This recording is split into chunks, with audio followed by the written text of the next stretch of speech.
आज का सेशन हम लोग ओम चांटिंग से फिर से शुरू करते हैं।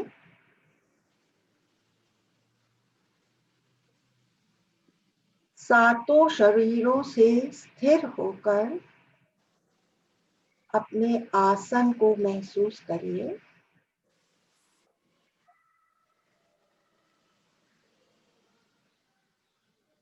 गहरी पर सूक्ष्म सांस सीधे पेट में जाए।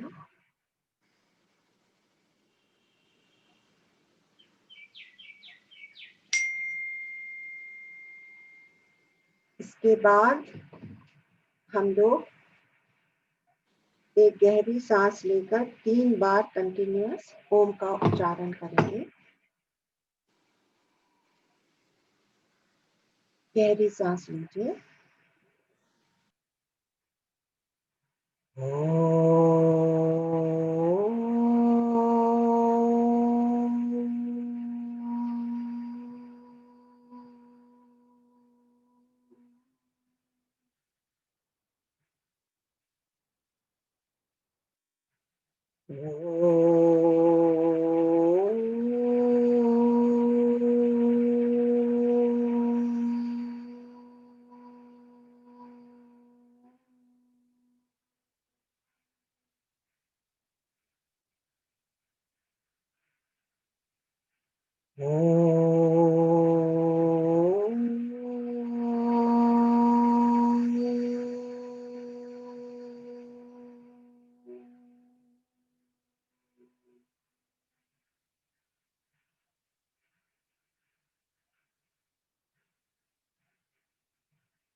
इस ओम के उच्चारण से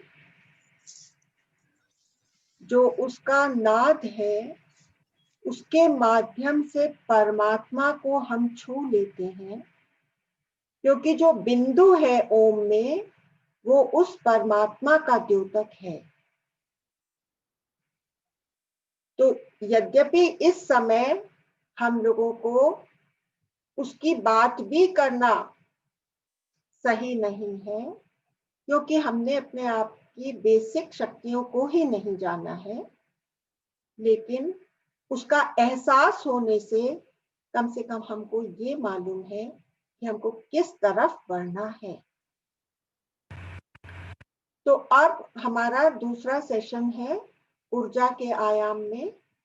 पहले हम लोगों ने विचारों पर बात करी और अब हम ऊर्जा के समझने की यात्रा पर आगे बढ़ रहे हैं। पिछले लेसन में हम लोगों ने एक इंट्रोडक्टरी सेशन ऊर्जा का लिया था, जिसमें हमने अपनी मेल और फीमेल एनर्जीज को कौन कौन से चक्रों से किस प्रकार होकर के गुजरती हैं और किस वजह से स्त्रियों में पर्टिकुलर क्वालिटीज होती हैं और पुरुषों में उसके विपरीत क्वालिटीज होती हैं, और इनको जान लेने के बाद सबसे फायदेमंद क्या चीज होती है कि फिर हम इसके पार हो जाते हैं। मतलब अभी भी विवाह होंगे, संबंध होंगे, लेकिन वहां पर पैशन की जगह कंपैशन होएगा। एक गहरी समझ से हम एक दूसरे के साथ पेश आएंगे और साथ में मिलकर आध्यात्म की ऊंचाइयों को छूने की क्षमता अपने अंदर बिल्ड कर सकेंगे। आज हम ऊर्जा के और कुछ एस्पेक्ट्स देखते हैं।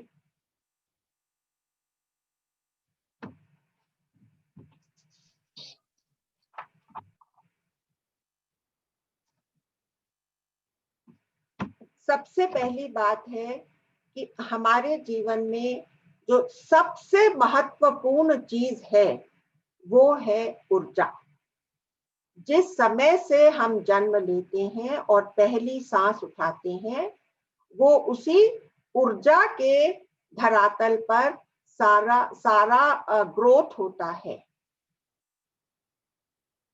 ऊर्जा की बहुत सी परतें हैं।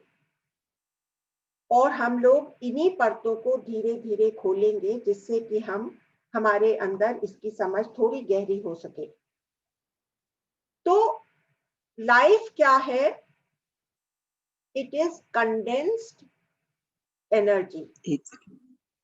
Energy when it gets condensed it becomes life. जैसे बादल के अंदर का मॉइस्चर जब कंडेंस होता है तो वर्षा की बूंदों की तरह से नीचे गिरता है, वैसे ही एनर्जी कंडेंस होती है तो वो लाइफ बन जाती है।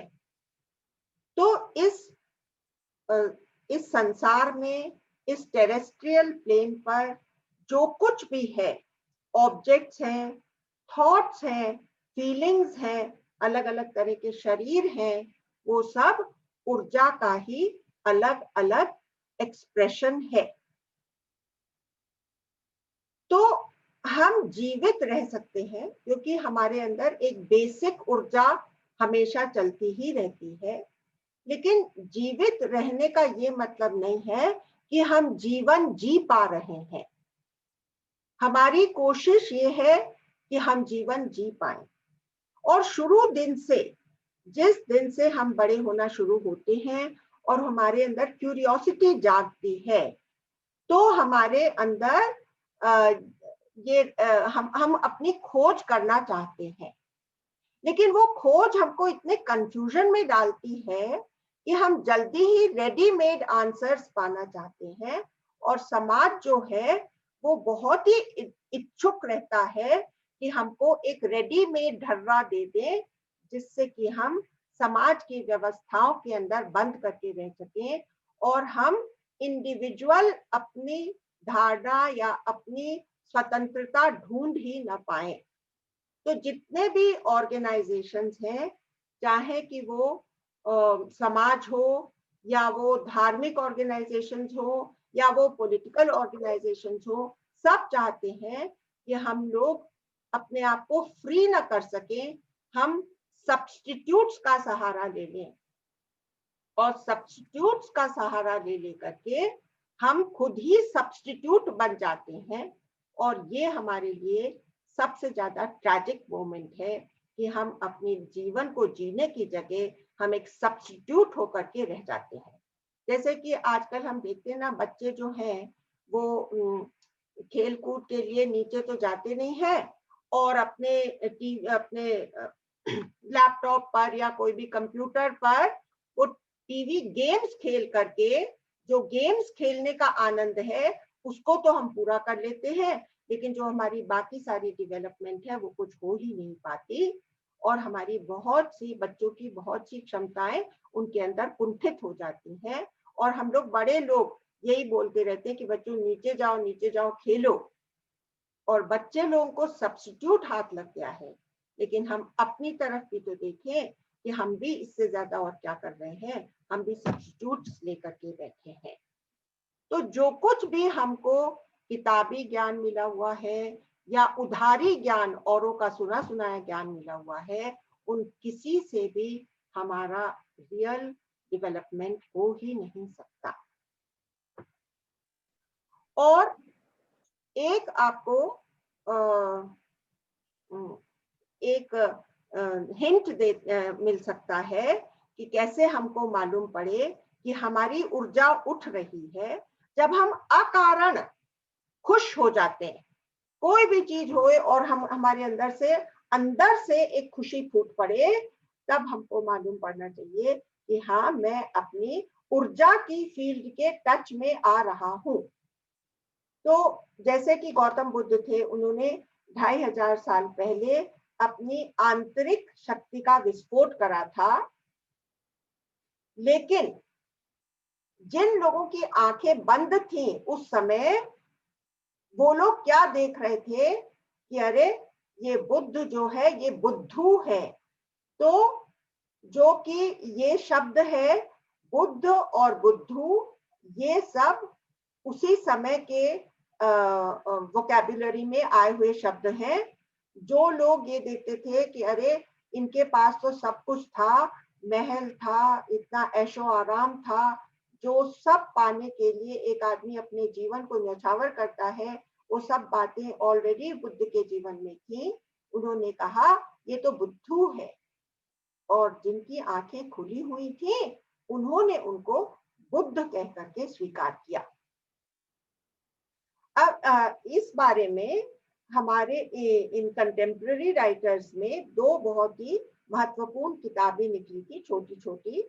एक का नाम था कॉलिन विलियम्स ने लिखी ये किताब जिसका नाम था आउटसाइडर, और दूसरा था रिचर्ड बाक की किताब, बहुत ही पतली सी किताब जिसका नाम था जोनाथन लिविंगस्टन सीगल। तो उसमें यही बताया कि सीगल के माध्यम से बताया कि कुछ लोग इस संसार में जो आते हैं उनका दिल होता है कि वो खुद की उड़ान भरे और फिर वो ऊंचे धरातलों पर आसमान की ऊंचाइयों को पाते हैं, और फिर कुछ ऐसे लोगों का संग पाते हैं जो उन्हें ठहराव में ले आते हैं, जो कहते हैं कि हाँ तुम सही रास्ते पर चल रहे हो, और फिर वो लोग आगे बढ़ करके अपने खुद की प्रफुल्लता में वो स्थित हो जाते हैं।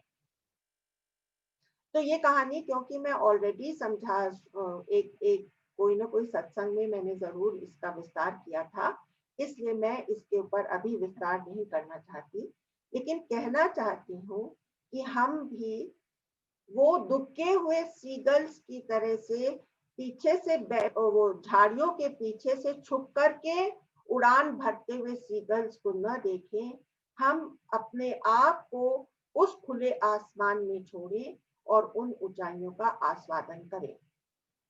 तो एक बड़ी इंटरेस्टिंग बात है कि एक गुरु ने एक ज़ेन मास्टर ने, एक डिसाइपल नया आया था, तो उससे पूछा कि क्या तुम सवेरे जो सूरज की पहली किरण बर्फीली पहाड़ों की चोटियों को चूमती हैं या बादलों को नारंगी रंग से रंगती हैं, क्या तुम कभी उसका मजा लेते हो? तो उस आदमी ने कहा कि हाँ मैं तो जरूर लेता हूँ। फिर बोला कि क्या तुम मध्याह्न के सूरज की रोशनी जब नदियों की लहरों पर गिरती है तो उनका आपस में हिलना और उसके अंदर पूर्ण सूरज को प्रकट होना, क्या तुम वो देखते हो? तो बोला कि हाँ मैं उनको भी देखता हूँ। तो बोले कि क्या तुम सांझ को जब सूर्यास्त होता है और चिड़ियाएं उड़ रही होती हैं, अपने घोंसलों पर वापस जा रही होती हैं, उनके सफेद पंखों पर जो लालिमा उनको चूमती है, क्या तुमने वो दृश्य कभी देखा है? तो बोला कि हाँ मुझे उन सब में बहुत आनंद आता है। क्या तुम रात की रोशनी में चंद्रमा, पूर्णमासी के चंद्रमा की जो का प्रतिबिंब जो झील के ऊपर पड़ता है और उन लहरों पर अठखेलियां खाता है, क्या तुम उनको देखते हो? तो बोलता है हाँ हाँ मैं जरूर उन सब का आस्वादन करता हूँ। तो बोले यही तो हम कह रहे हैं कि तुम अपने भीतर कभी झांकते ही नहीं हो, तुम केवल बाहर के दृश्यों में उलझे रह जाते हो। तो इस तरह से तुम्हारा कोई विकास हो ही नहीं सकता। You cannot reach or climb the rungs of your own development, of your own ladder, if you are only looking outwards. तो ये जब हम अंदर देखना शुरू करते हैं और रेगिस्तान में एक अपने लिए एक ओएसिस का निर्माण करते हैं, तब हम एक्चुअली आध्यात्म के रास्ते पर चल रहे होते हैं। तो अब हम अपने आप पर आ जाएं, तो ये जो शरीर है, तो शरीर या मैटर, ये सब केवल एनर्जी है,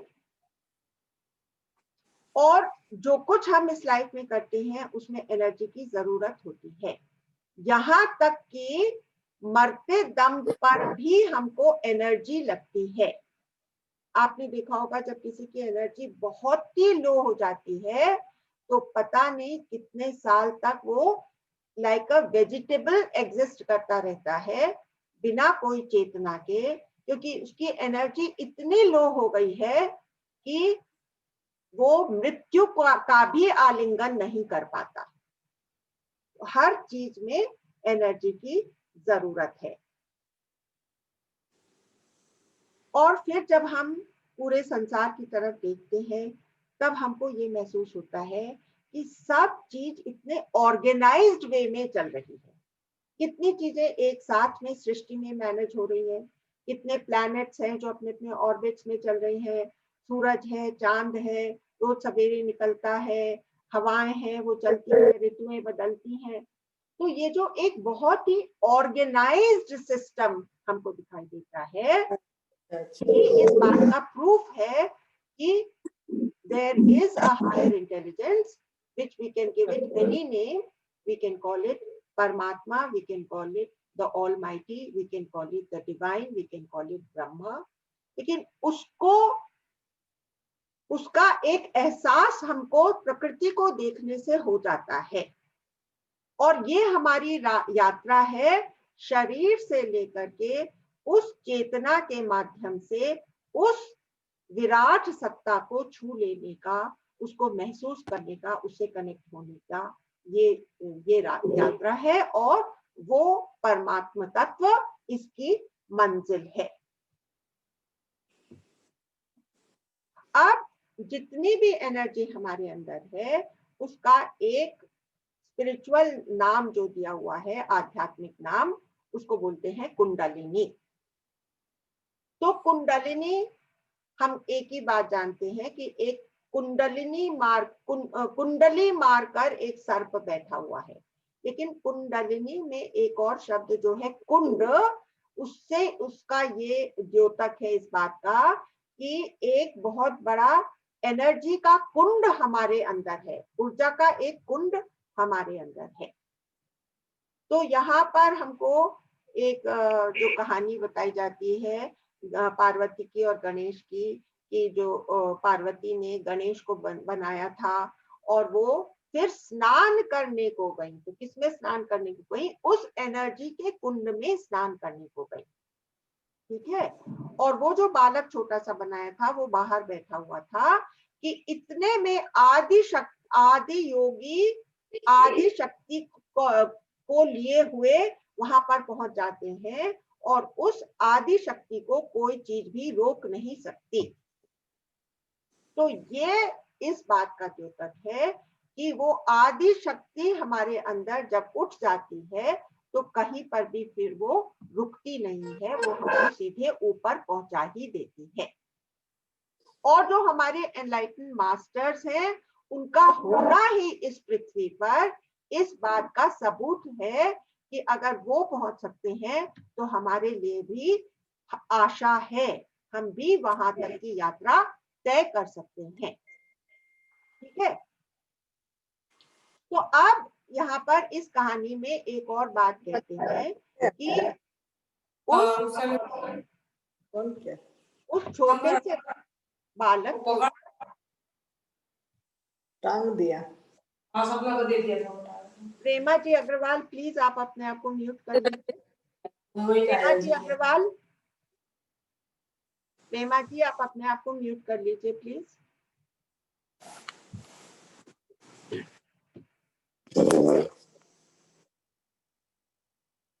तो उसमें एक और बात है कि उस छोटे से बालक के ऊपर एक हाथी का सिर लगा दिया। तो ये कितना तर्क संगत तो बिल्कुल भी नहीं लगता है कि एक छोटी सी गर्दन के ऊपर एक इतना बड़ा सिर कैसे लगेगा। प्रेमा जी अपने आप को म्यूट नहीं कर पा रही क्या? ठीक है, म्यूट कर दिया।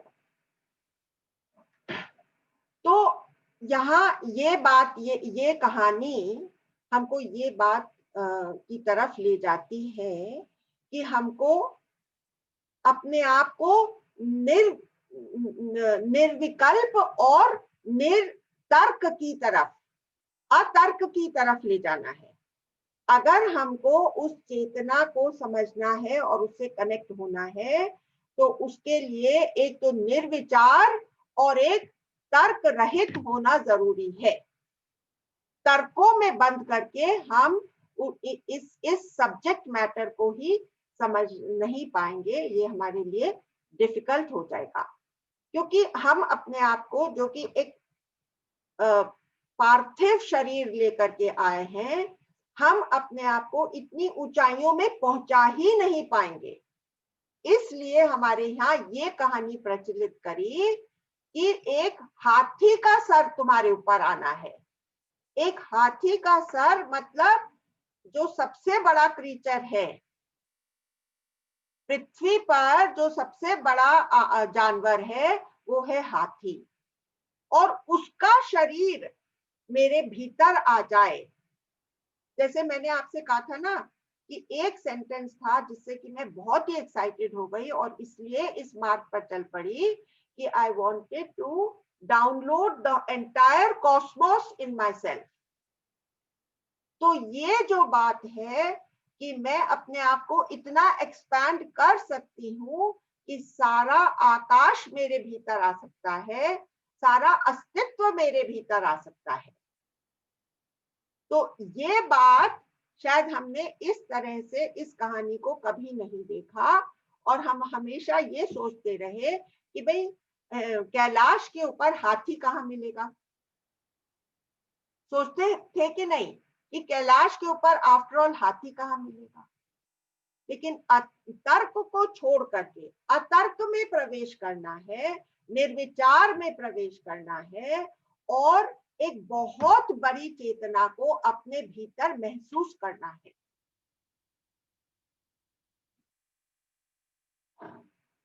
अब ये जो हमारे अंदर एनर्जी है, ये हम लोग बहुत ही छोटी मात्रा में इस्तेमाल करते हैं। मतलब सोए हुए ही हम लोग रहते हैं, 2-3% इस्तेमाल करते हैं। जो बहुत प्रतिभाशाली हैं वो 15-20% इस्तेमाल करते होंगे। लेकिन जो हमारे एनलाइटेंड मास्टर्स हैं, जो आज हमारे कंटेम्प्रेरी एनलाइटेंड मास्टर्स हैं भारत भूमि पर, वो लोग 100% इस एनर्जी का इस्तेमाल करते हैं। इसलिए मैंने आपसे बात कही थी कि वो उनका हमारे सामने होना एक बहुत बड़ी संभावना को हमारे अंदर जन्म दे देता है। It opens a very big possibility within us.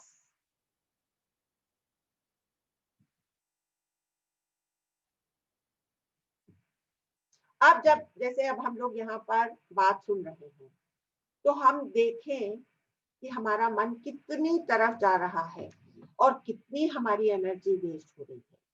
तो हमको कोशिश ये करना है कि अपने थॉट्स को ऑर्गेनाइज करें, नियोजित करें।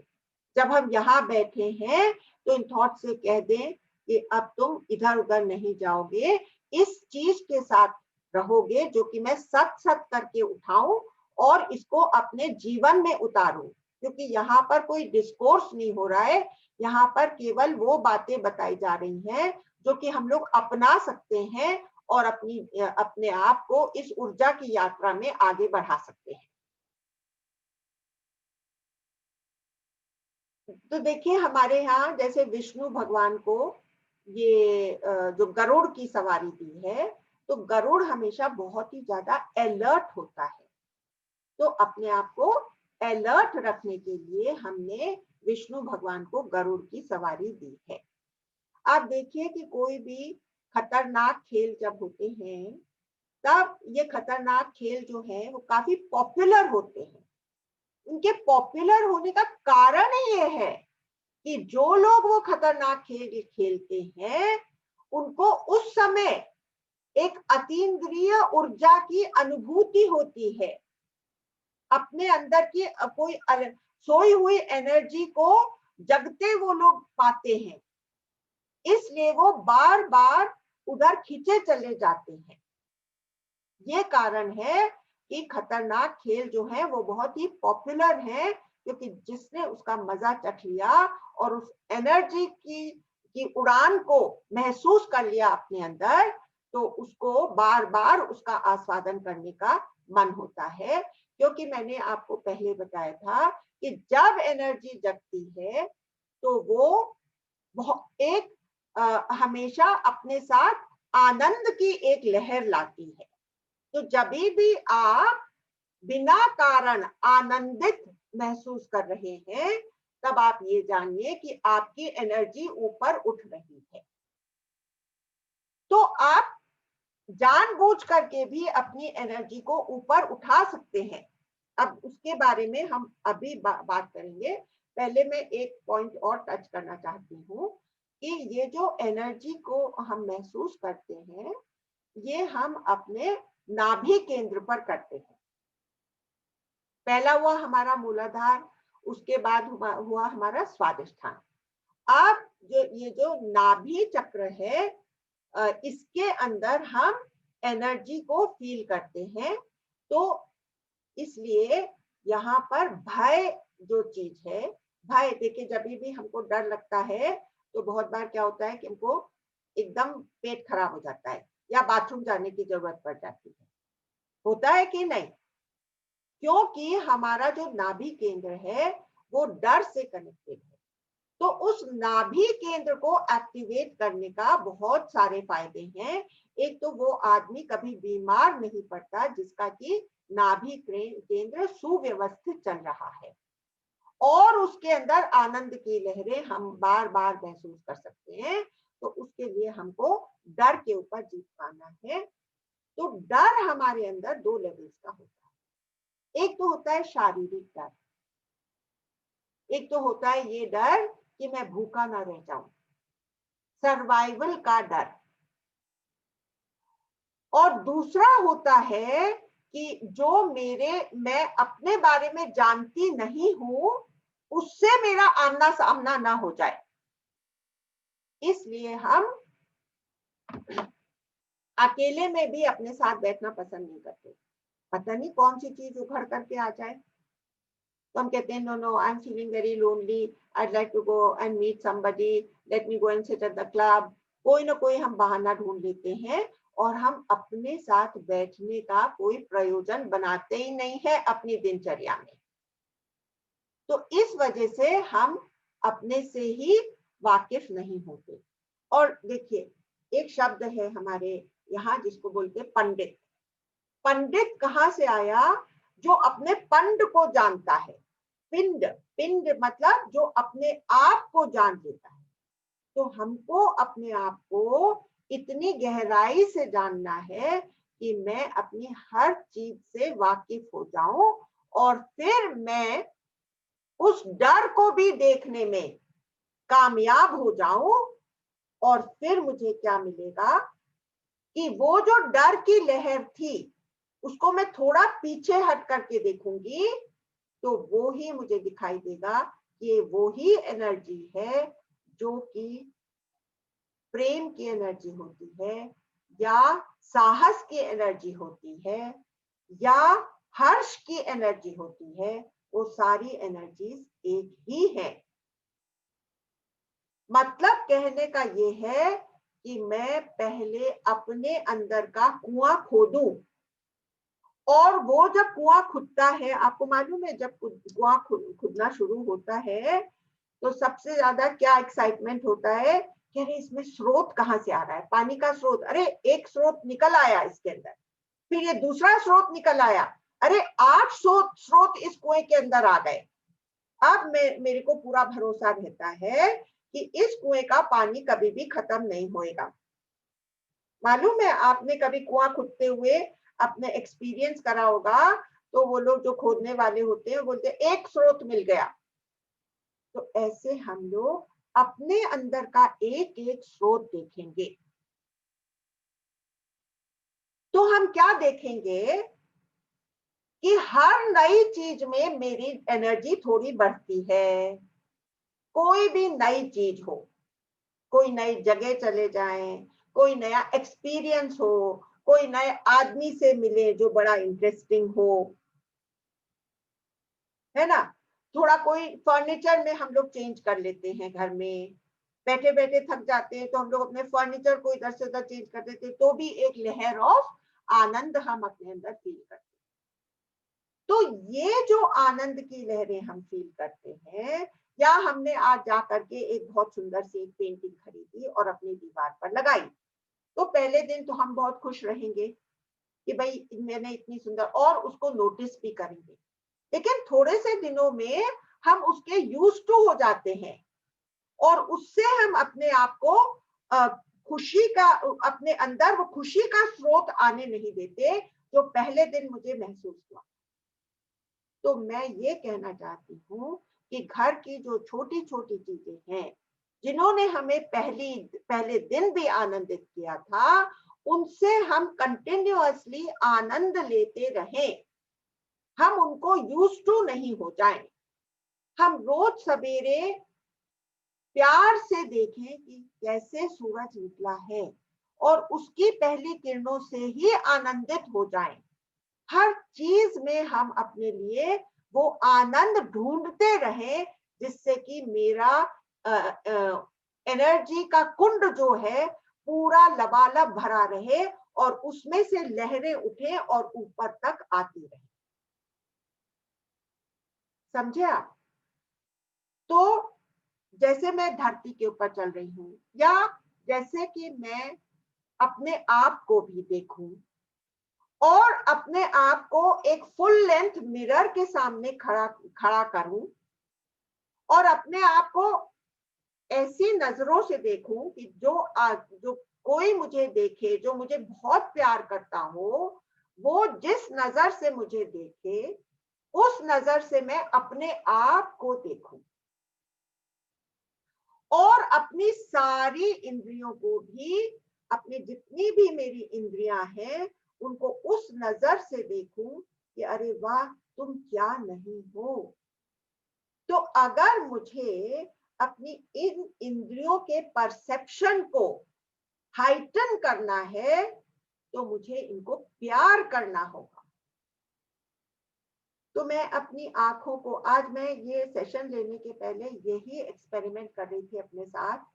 मैं बैठ करके देख रही थी और मैं अपनी आंखों से बात कर रही थी, नाक से बात कर रही थी, कान से बात कर रही थी कि इसके अंदर क्या क्या देखने की क्षमता है। देखिए कुछ लोग होते हैं, जैसे हम लोगों ने शर्लक होम्स की कहानियां पढ़ी हैं, तो इन्हीं आंखों से वो भी देखता था और इन्हीं आंखों से हम भी देखते हैं।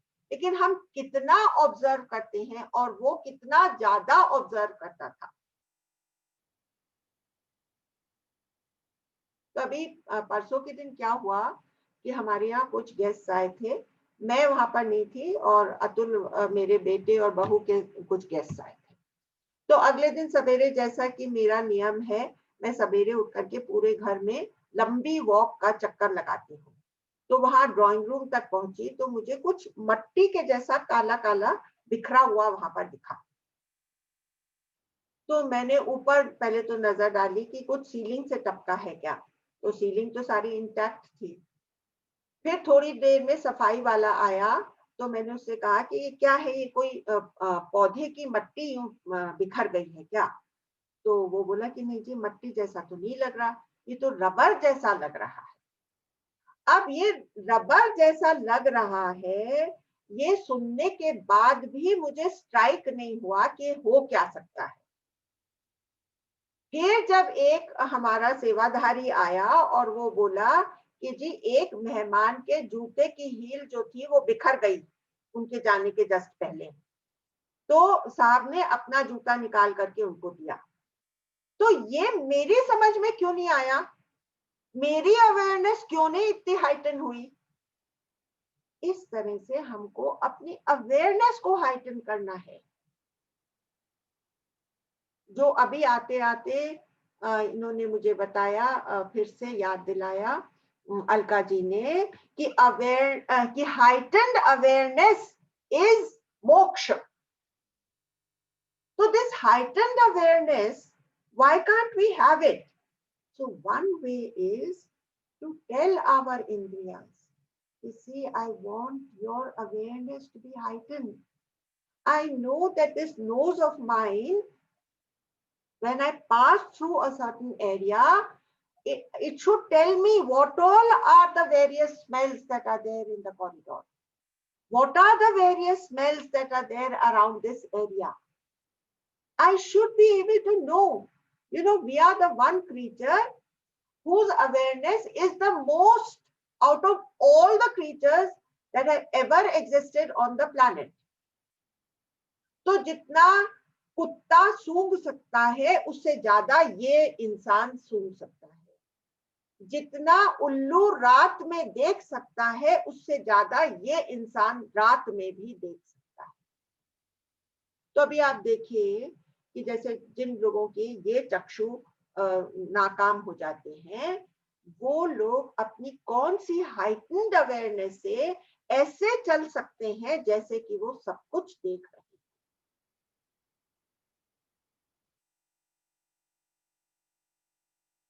तो मैं अभी ये सेशन लेने के पहले मैं बैठी थी और अपनी एक एक इंद्रिय से बात कर रही थी और अपने जीभ को भी मैंने कहा कि तुम इतनी तरह के टेस्ट हैं, वो सब का स्वाद मुझे अलग अलग करके आए, ऐसी तुम मेरी अवेयरनेस कर दो.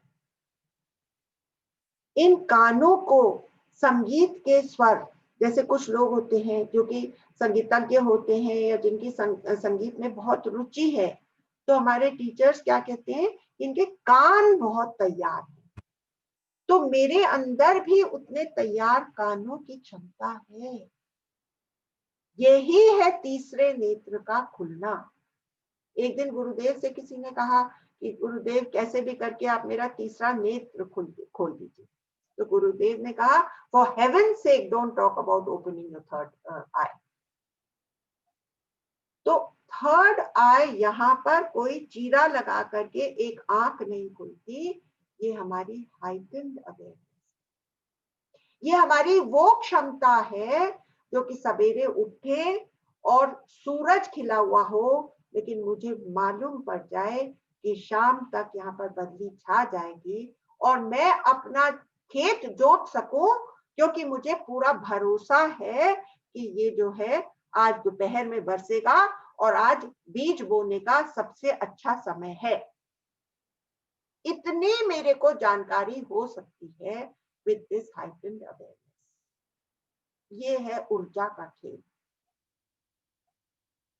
आप समझे?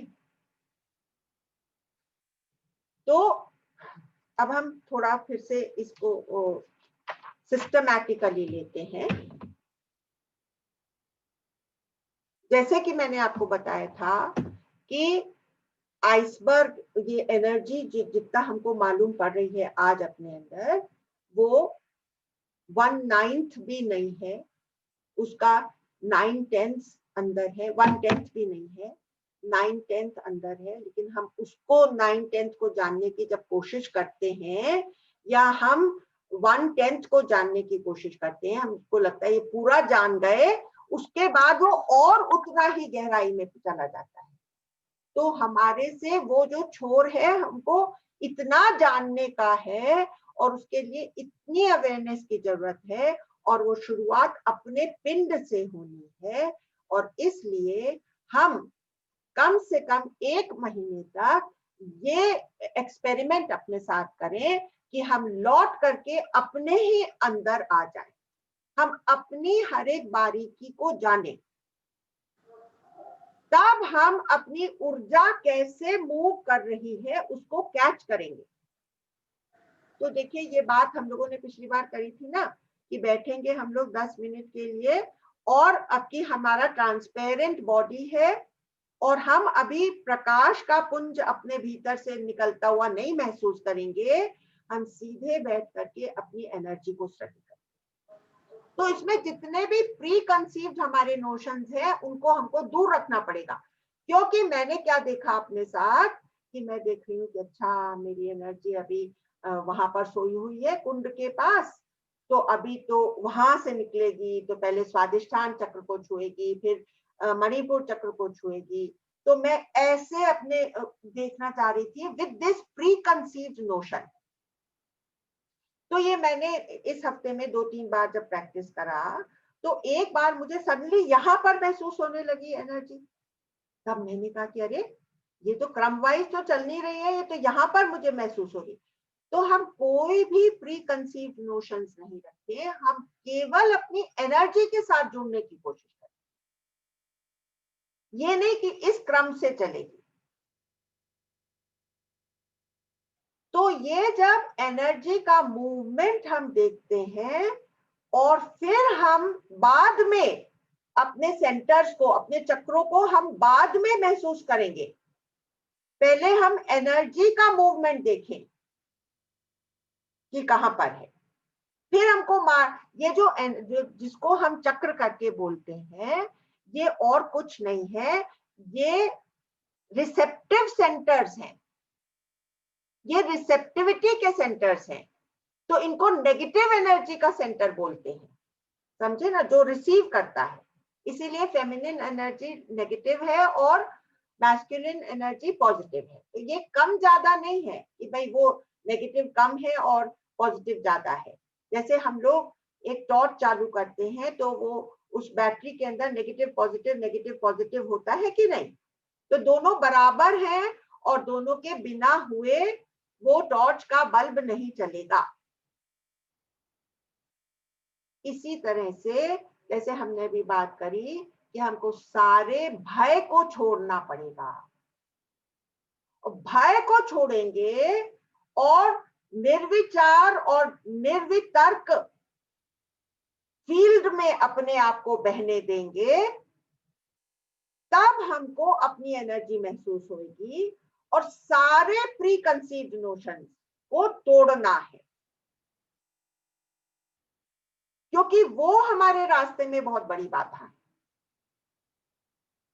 तो प्री कंसीव्ड नोशंस टूटते जाएंगे और हम अपने अनुभव से आगे बढ़ेंगे, क्योंकि जो कुछ भी हमने अभी तक सुनाया जाना है वो सब केवल हमारे लिए बोझ है, वो हमारे रास्ते की रुकावट है। जैसे मैंने आपको अपने बारे में बताया कि मैं देख रही हूं कि वो क्रम वाइज चलेगा, ये सब प्री कंसीव्ड है ना मेरे अंदर।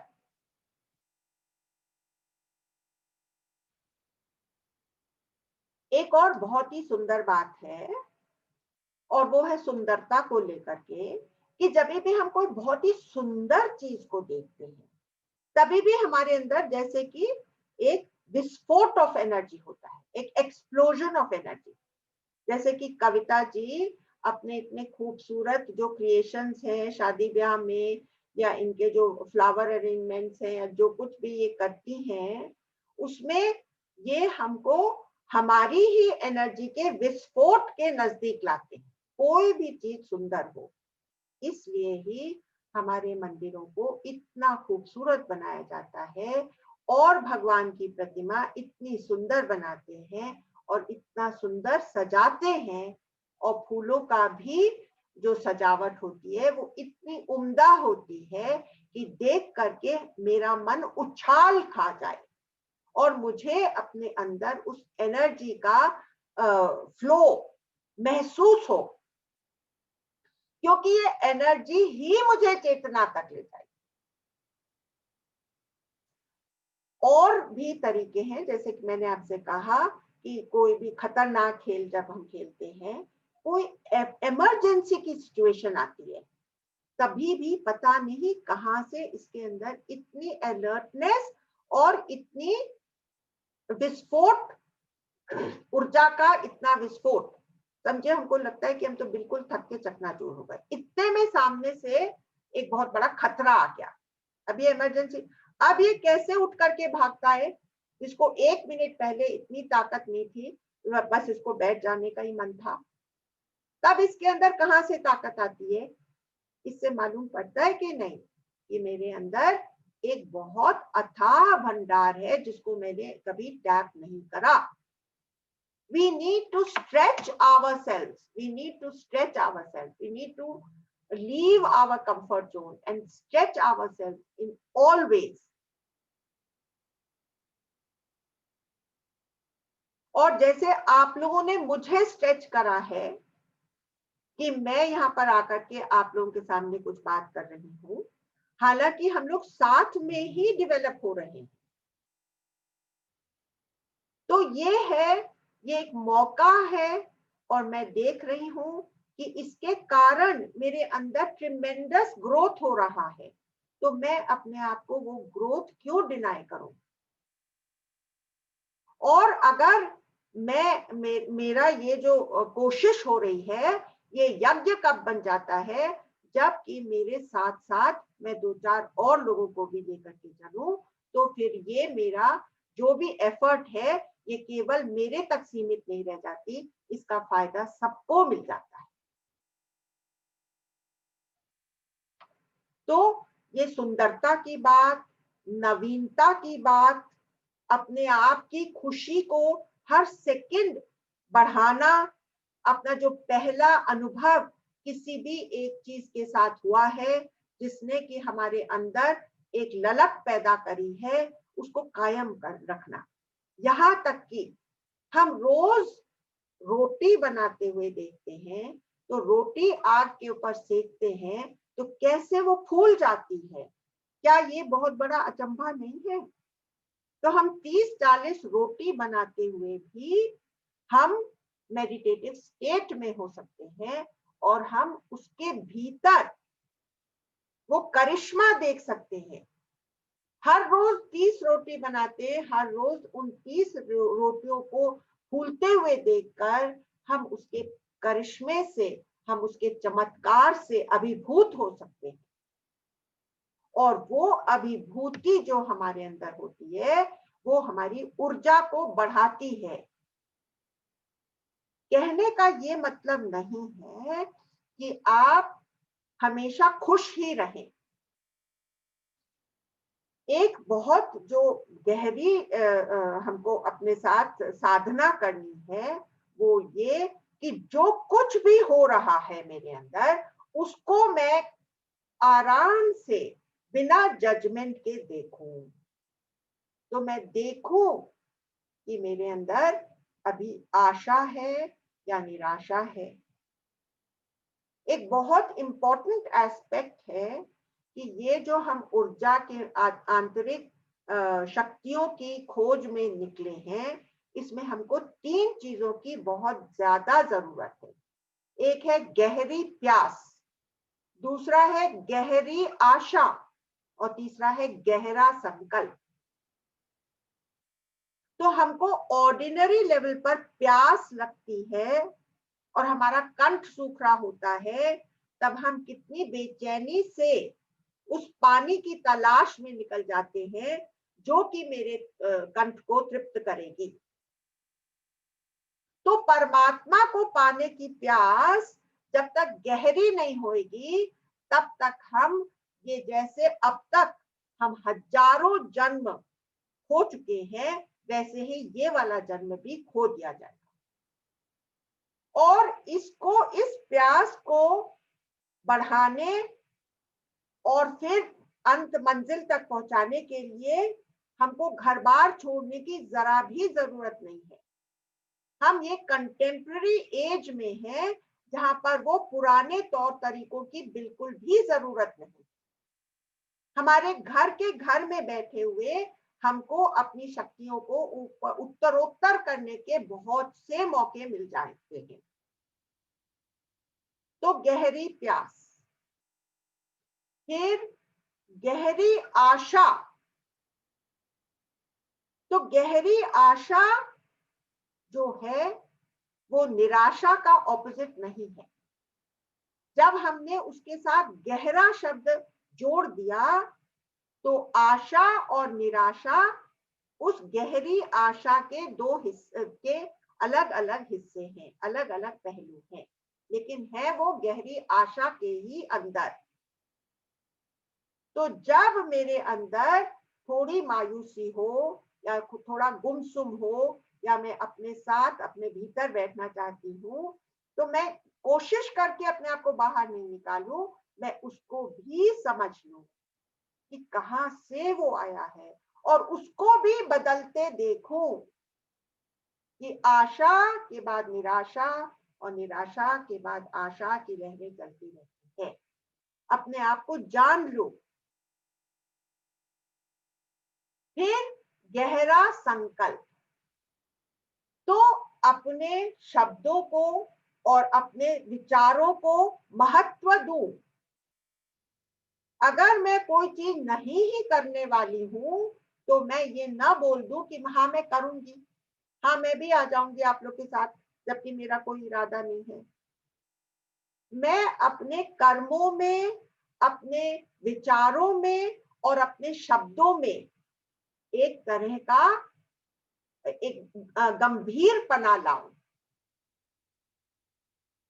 मैंने आप लोग को शायद वो कहानी सुनाई है अलेक्जेंडर की, जबकि अलेक्जेंडर आया था और वो पोरस से उसकी मुठभेड़ हुई थी, और जो पहली लड़ाई उन लोगों ने लड़ी तो पोरस जो कि एक महान योद्धा था, जिसको फेस करने के लिए अलेक्जेंडर भी घबरा रहा था, तो पोरस का पैर अलेक्जेंडर की छाती पर था और पोरस ने तलवार खींच रखी थी और अब उसकी छाती में घुपाने का ये बहुत ही स्वर्णिम क्षण था। और उसने खिंची हुई तलवार को सडनली मिडवे रोक लिया और तलवार को म्यान में डाल दिया और अपना पैर उसकी छाती से उठा दिया। तो अलेक्जेंडर ने कहा तुमने क्या किया, तुमने अपने जानी दुश्मन को इस तरह से क्यों बख्शा? तो पोरस ने कहा कि मैंने किसी को वचन दे रखा था। तो ये दृढ़ता का होना इस मार्ग पर हमको बहुत ही ज्यादा जरूरत है। इस दृढ़ता की, बिना इस दृढ़ता के हुए, बिना इस संकल्प के हुए हम इस मार्ग की सीढ़ियां चढ़ नहीं सकते। तो ऊर्जा के लिए 3 सहायक तत्व क्या है? एक तथ्य क्या है? एक है कि गहरी प्यास, दूसरी गहरी आशा और तीसरा गहरा संकल्प। और ऊर्जा को बढ़ाए रखने के तरीके क्या हैं? Moments of thrill, moments of the newness. We should never let the newness wear away. छोटी छोटी चीजों से हम अपने आप को प्रसन्न करते रहें तो ऐसे पुलकित होता रहता है, पूरा शरीर पुलक से भरा हुआ है, ऐसा आप लोगों को महसूस होगा और अनायास ही आपके चेहरे के ऊपर एक लंबी मुस्कान फैल जाए। हर चीज को उस न्यूनेस के साथ में हम देखें। और तीसरी बात, एक बहुत अच्छी बात मैंने ये भी कही है आपको, जो कि आपको बहुत 1 महीने तक हमको सेल्फ सेंट्रिक होकर के पंडित बनना है, इस पिंड के का पंडित बनना है। और अपने आप को, आज मैंने पहली बार समझा कि अपने आप को प्यार करने का क्या मतलब है और उसका क्या महत्व है। क्यों मैं अपने आप को प्यार करूं? मैं हमेशा समझती थी ये मुझे इंग्लिश लोगों की बात नहीं समझ है। Love yourself, love yourself, what is all this love yourself? We have to love the other person. But today I understood why I need to heighten my perception. I need to talk to my indriyas. I need to tell them that I want your full cooperation.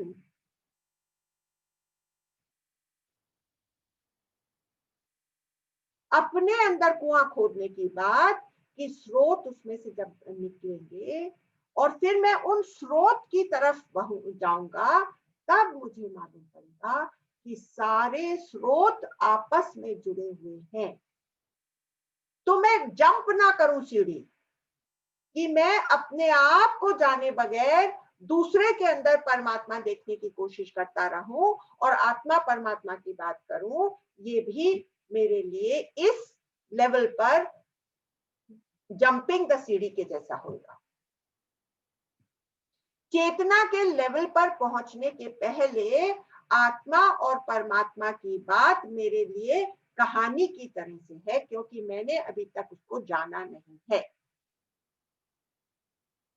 मनस शरीर तक हम पहुंचते हैं जब हम ऊर्जा के धरातल पर होते हैं और आनंद के उस सागर में हम अटखेलियां करते हैं, तब हम चौथे लेवल पर होते हैं। उसके बाद है आत्मिक लेवल, और फिर ब्रह्म, और फिर निर्वाण,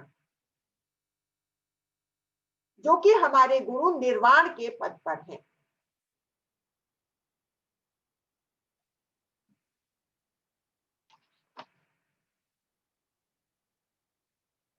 मैं आपको एक छोटी सी एक इंसिडेंट बताना चाहती हूँ। अभी सर्दियों की दिन शुरू ही हुए हैं कि एक वेस्टर्न कंट्री में एक आदमी था, तो वो सवेरे सवेरे ऐसे घूमने निकला था।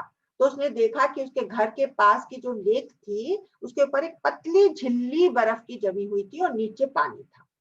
तो उसका क्या मन हुआ पता नहीं कि उसने अपने कपड़े उतारे और वो छलांग लगा दिया उस झील के। उसने कहा कि जब इतने ठंडे पानी से उसका संपर्क हुआ और वो एकदम नई सिचुएशन क्रिएट हुई, तो उसने अपने ऊर्जा के बहुत से धरातलों को फील कर लिया। ये है न्यूनेस की बात। और अभी मैं आपको लास्ट चीज बताऊंगी, जो मैंने ये कहा कि अभी हम लोगों को घर बार छोड़ करके और हिमालय की चोटी पर जाने की जरूरत नहीं है, क्योंकि हमारे जीवन में रोज की रोज बहुत सी समस्याएं आती ही रहती हैं। तो ऐसे में हम इन्हीं समस्याओं को मेडिटेटिवली लेकर के सीढ़ियां चढ़ सकते हैं। जो आपकी पहली बात थी कि सामने वाले ने आपको कुछ कहा और उस समय गुस्से को रोक लेना, और ये अभी नहीं संभव हो पा रहा है। I think you said something to that effect. So I want to tell you this, that suppose you are sitting at home. Now we here in this class are mostly ladies. So we are sitting at home and we are imagining, okay, now my husband will come and he will, and I'm full of love and you know that expectancy.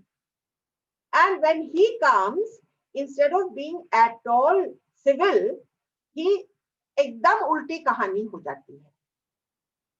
अब मुझे इस situation का फायदा उठा करके थोड़ा meditative हो करके और अपने अंदर के उस प्रेम को कायम रखते हुए, और मैं देखूं सारा ड्रामा होते हुए, और देखूं कि शुरू में उस ड्रामे ने मुझे कैसे अफेक्ट करा था,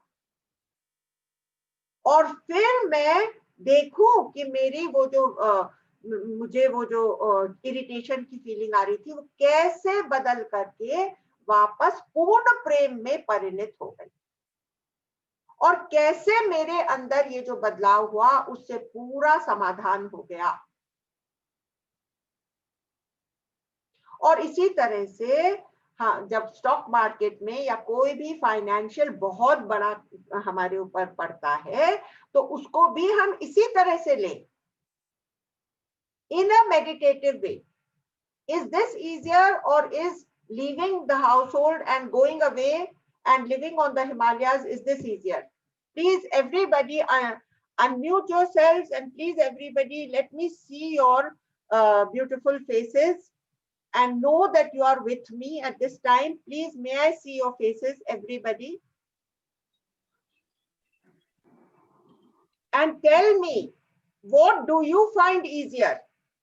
Do you find it easier to go all the way to the Himalayas and sit over there, leave your household, or do you think it is much easier to just convert the situation into a meditative opportunity? It's a long journey to change. But is that journey? My sawal is not whether this is a long journey or not a long journey. My question is this easier, or is going to stay on the Himalayas easier? Tell me.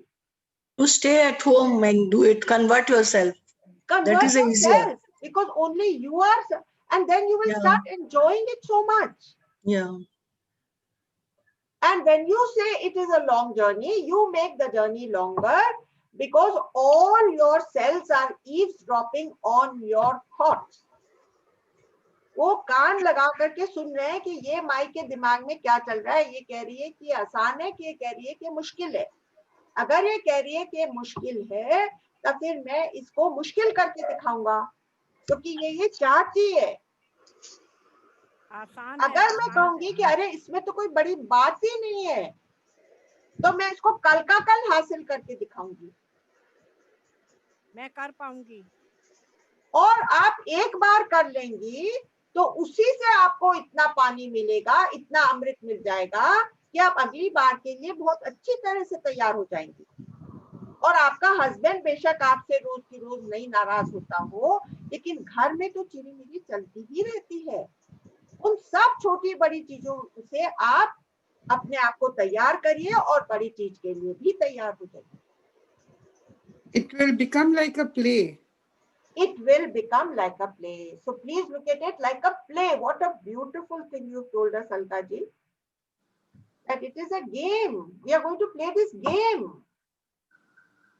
So we were going through a very big financial crisis at one time. And there were a lot of forces that were, pressurizing.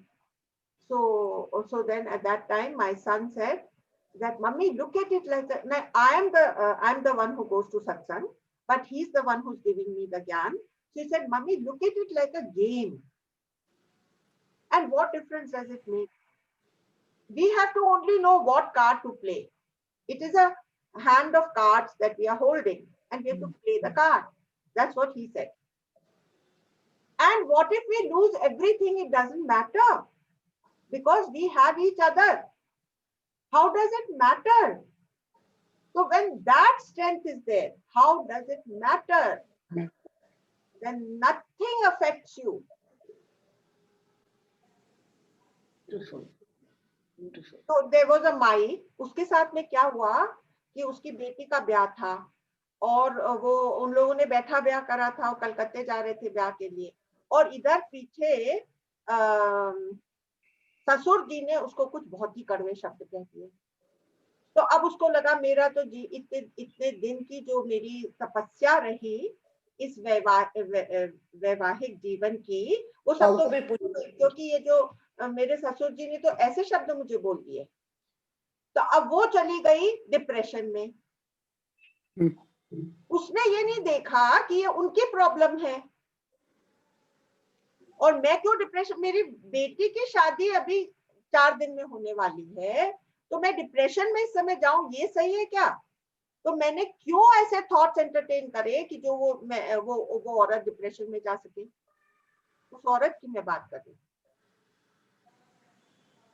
तो इस तरह से हमको देखना है कि हम क्या थॉट्स एंटरटेन कर रहे हैं अपने माइंड में, क्या वो मेरे लिए यूजफुल है अंडर द गिवन सर्कमस्टेंसेस। मुझे इस संसार सागर के ऊपर तैरना है, unscathed, untouched, दलदल के ऊपर एक कमल के फूल की तरह से खिलना है, फ्लोट करना है, फ्लोट करना है, कमल के फूल की तरह से खिले रहना है, मेरी ऊर्जाओं को ऊपर उठाते हुए चेतना तक ले जाना है।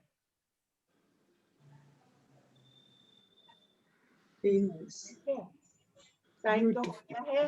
Very nice, very nice. और मैं आपसे बहुत ही प्रसन्न हूँ कि आज मुझे आप सब लोगों के चेहरे देखने को मिल रहे हैं। आप लोग सब के आशीर्वाद से ही ये जो साधक है ये थोड़ा सा साधक बनने में आ रहा है, और इसलिए आप लोगों का आशीर्वाद मेरे लिए बहुत ही महत्वपूर्ण है।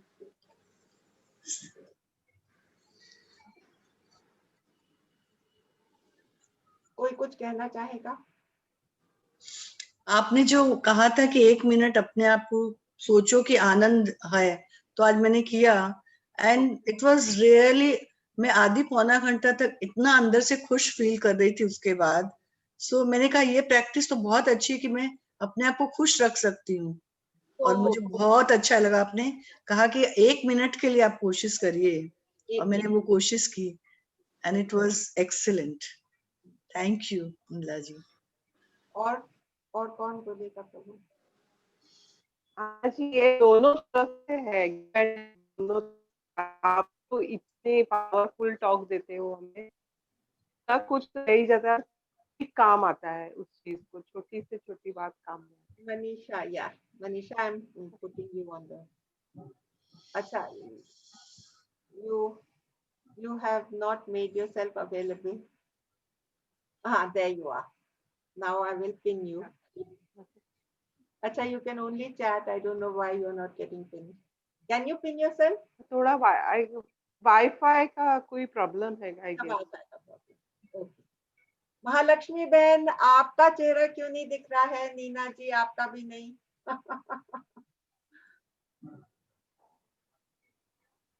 और खूबसूरती का भी वो पॉइंट याद रखिएगा कि हर खूबसूरत चीज, इसीलिए मैं आपके आंखों में झांकना चाह रही थी, जिससे कि मुझे आप लोग सब की खूबसूरती से मैं और आनंदित हो जाऊं।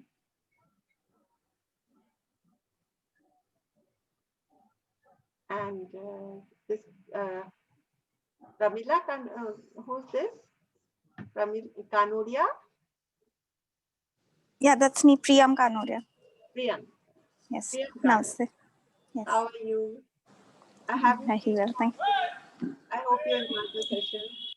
I thoroughly enjoyed it. It's just difficult to implement. It all makes a lot of sense when one listens to it. To put it into practice is a whole different ball game. So I just hope that we can. First, tell me what is difficult. Is it difficult to keep that the newness alive in you? Is it difficult to be wonderstruck by the beauty of nature? Is it difficult to be in the thrill of the moment? What is difficult? Tell me.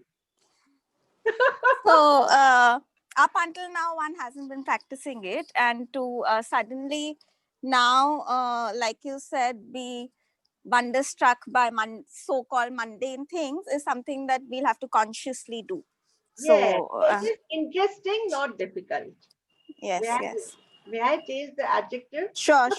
Yes, and it's a very refreshing thought. Okay. So thank you. I can add, Amla, I can add something like, if you practice one thing, other things can come after that. ऐसे भी होता है।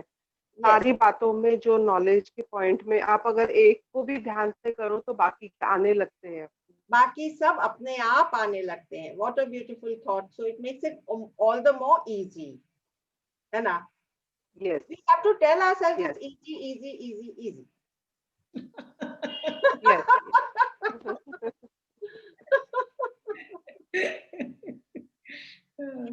अलका जी, आज आपका कोई एक ऐसा statement सुना दीजिए जो कि सब कुछ को सम अप करे। बस फ्लोट करें हम लोग कमलवत खिलते हुए, एकदम खिल के फ्लोट करें। हाँ, खिल के फ्लोट करें, but we should not be hung up on negative and positive. As I told you, negative and positive के लिए both are energies. Without that, the life doesn't happen. You have to know that life is a combination of sukh and dukh. So don't be hung up on positive. वो तो हो ही नहीं सकता। But be above both. कमल के फूल के जैसे। Yeah, I can add, और वो कमल की लीफ जैसे untouched है, उसको जैसे पानी को वो अपने लगने नहीं देता है, पानी को अपने लीफ में लेता नहीं है, वो वैसे ही रहना। कमल का पत्ता रियली बहुत ही इंटेलिजेंट पीस ऑफ नेचर है। Anybody would like to add anything? I think तभी हर आइकॉन के संग में कमल है। बुद्ध भगवान के नीचे भी, लक्ष्मी जी के नीचे, सरस्वती जी के संग में, माने कमल का जो आइकॉन है वो ऐसा है कि हर जगह उसकी एक वो डिविनिटी का वो प्रतीक बन गया है। अब हमारे संग भी हो जाएगा सबके संग। बिल्कुल। एकदम। आज अमला भाभी ने एकदम ठीक कहा कि हर टाइम ये सोचते रहो कि इजी है, कभी ये मत डिफिकल्ट। और वो आपको वो मिल गया ना, आपका आंसर जो आपने शुरू में मुझे क्वेश्चन किया था कि वो जो है को आप एक बहुत एक मेडिटेटिव उसमें टेक्निक में बदल दी, बिल्कुल, है ना? Thank you. Thank you so much. Thank you. Thank you. Thank you so much. Thank you. Thank you. Thank you. Mhm.